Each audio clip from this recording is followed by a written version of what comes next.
इति क्षेत्रम तथा ज्ञानम। अर्जुन को भगवान ने कहा अर्जुन से, हे अर्जुन, जो तुमने ज्ञान जो अर्जित किया, जो जानने योग्य जो ज्ञान था, जो मैंने तुमको बताया, च उत्तम समासतः, समासतः यानी खंड खंड कर करके जो मैंने तुमको ज्ञान दिया।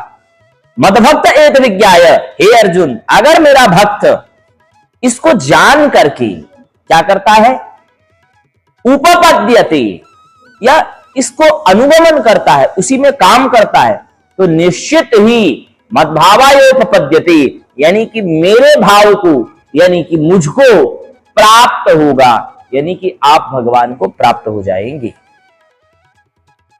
इस श्लोक का यही अर्थ है। तो अब देखिए जो पिछला श्लोक है उसका देखें हम, यानी कह लीजिए कि यह 13वें अध्याय का उपसंहार श्लोक है, 18वां श्लोक।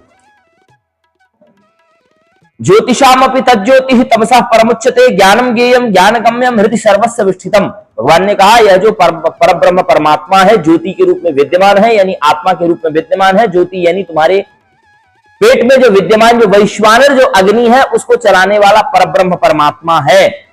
और तुम्हारे अन्न से ही तुम्हें क्या प्राप्त होता है, योग साधना करने का बल प्राप्त होता है। एक ज्योति तुम्हारे पेट में भी जल रही है। यह भगवान 15वें अध्याय में कहेंगे, अहम वैश्वानरो भूत्वा प्राणिनाम देहम आश्रितः, सभी प्राणियों के देह में मैं आश्रित हूं। तो वही ज्योति वही आत्मा के रूप में भी है।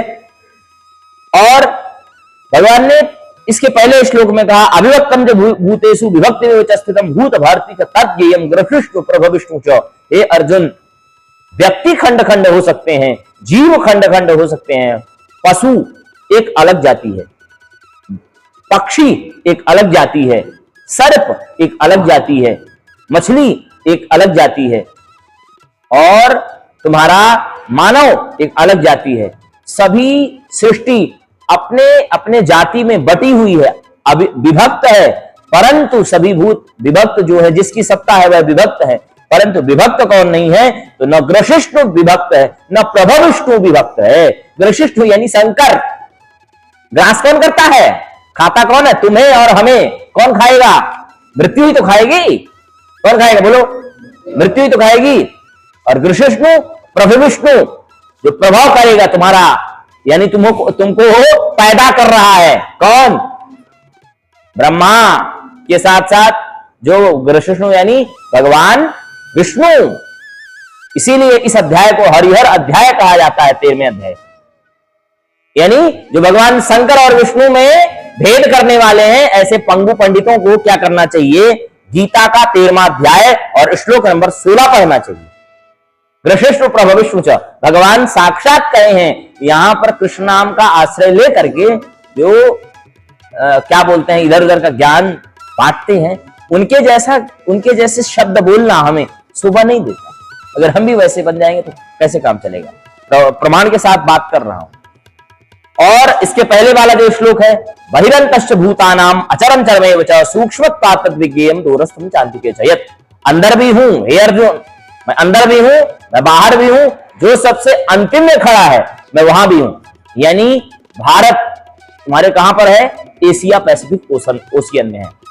ठीक है, भारत का जो अंतिम भाग है वो क्या है, अमेरिका। समझ क्या है, ठीक है। अमेरिका में जो बैठा हुआ आदमी है, अपने आप को भले वो है कैथोलिक मान रहा हो, भले वह ऑर्थोडॉक्स मान रहा हो, पर लेकिन नीचे जाओगे तो तुम्हारा क्या बोलते हैं, इधर अफ्रीका आदि, ब्राजील आदि, ये यहां सभी जो लोग हैं, जो भी बोलते हैं कि हमारा धर्म ये है, मुस्लिम है, ताओ है, जथुरिष्ट है, जो भी बोलते हैं, सभी में हमारे परब्रह्म परमात्मा व्याप्त है। अरे आत्मा तो सभी में है ना, है आत्मा तो सभी में है ना। धर्म तो इन आदमी जब जन्म लेता है तो थोड़ी धर्म की पहचान होती है, जन्म लेने के बाद उसका फिर संज्ञा पता चलता है कि वह आदमी है कि कौन है, वह जो है धर्म कौन है उसका। ठीक है, और फिर कहा सर्वेंद्रिय गुणाभासम सर्वेंद्रिय विवर्जितम। आप सभी इंद्रियों से क्या करिए कि आप सभी इंद्रियों को अपने बस में करिए, इंद्रियों के बस में आपको नहीं होना है। सर्वतः पाणिपादम तत्, हे अर्जुन, मेरा पैर, मेरा मुख, मेरा कान पूरी दुनिया को सुनाई दे रहा है, सुन रहा है कि आप व्यक्ति के साथ बुरा कर सकते हैं, परब्रह्म परमात्मा के साथ नहीं। ऐसी समस्या आज भी उत्पन्न हो सकती है अगर आदमी के पास यह होता कि यह आदमी सांस गोपाल की वजह से पा रहा होता या अनुज की वजह से पा रहा होता, तो अनुज या गोपाल या कोई भी आदमी सांस रोक लेता है कि नहीं रोक लेता? कोई आदमी किसी आदमी को बढ़ता हुआ देखना चाहता है? नहीं ना। तो यही कह रहे हैं भगवान, सर्वतः पाणिपादं तत्, हे अर्जुन मेरा सभी जगह हाथ है, पाणी यानी हाथ, मेरा सभी जगह पैर है, मेरा सभी जगह सिर है, मेरा सभी जगह मुख है और मेरा सभी जगह कान है और मेरे बिना यह संसार नहीं है। और हे अर्जुन मैं तुमको बता दूं, आदि भी हूं, मध्य भी हूं और अंत भी मैं ही हूं। यह जो संपूर्ण देश देख रहे हो वह मुझसे ही है। और देखिए एक श्लोक और भी कहा, विविक्त देश सेवित्वम मर्तिर्जन संसदी। भगवान का क्या करना चाहिए? जब भगवान की बनाई हुई यह सृष्टि है तो विविक्त यानी एकांत में जाकर के हरि नाम, शंभु नाम, महादेव नाम का क्या करना चाहिए? कूद कूद के कीर्तन करना चाहिए। कूद कूद यानी प्रसन्नता के भाव से, ये नहीं दिखाने के भाव से नहीं, ठीक है। इसलिए यहां पर इसका मतलब ये नहीं है, कूदने का मतलब ये नहीं है कि कुछ विद्वान लोग भी ये कह दें कि इंद्रियों का वहां पर बड़ा आनंद आ रहा है, ऐसा नहीं है। भक्त की जो परिभाषा है, तुम क्या जानोगे? तुम ज्ञान तुमने प्राप्त किया है, ऐसा नहीं है कि हम ज्ञानी नहीं, हमने भी वेद व्याकरण पढ़ाई है, हमने परंपरागत ज्ञान को अर्जित किया है। मैं ये नहीं कह रहा हूं कि कूद कूद के भक्ति करना सही भी नहीं है, गलत भी नहीं। ये यानी कि अभ्यविचारिणी भक्ति करना। कौन सी भक्ति? अभ्यविचारिणी भक्ति, ठीक है। इस भक्ति को अगर आप कर रहे हो तो तनिक भी दोष नहीं है। अगर आप व्यभिचारिणी भक्ति कर रहे हो तो दोष है, ठीक है। तो भगवान के प्रति आप कभी अपने आचार्यों का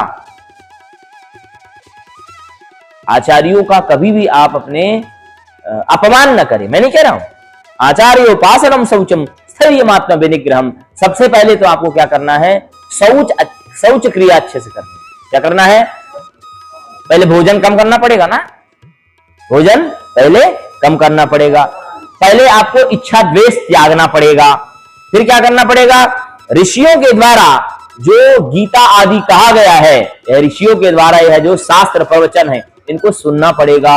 हिंदी में पद सुन करके तुम बहुत महान बन जाओ तो वह भी सही नहीं है, परंतु गीता एक बार पढ़ना पड़ेगा। गीता में भी आपको अगर भक्ति करनी है, अगर आपको क्या पढ़ना पड़ेगा? 12वां अध्याय तो पढ़ना ही पढ़ना चाहिए, ठीक है।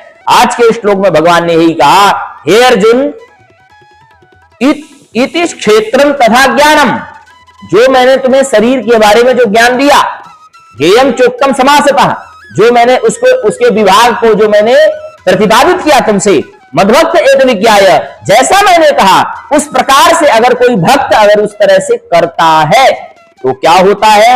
मद्भावायोपपद्यते, वह भक्त मुझे प्राप्त होता है। क्या होता है?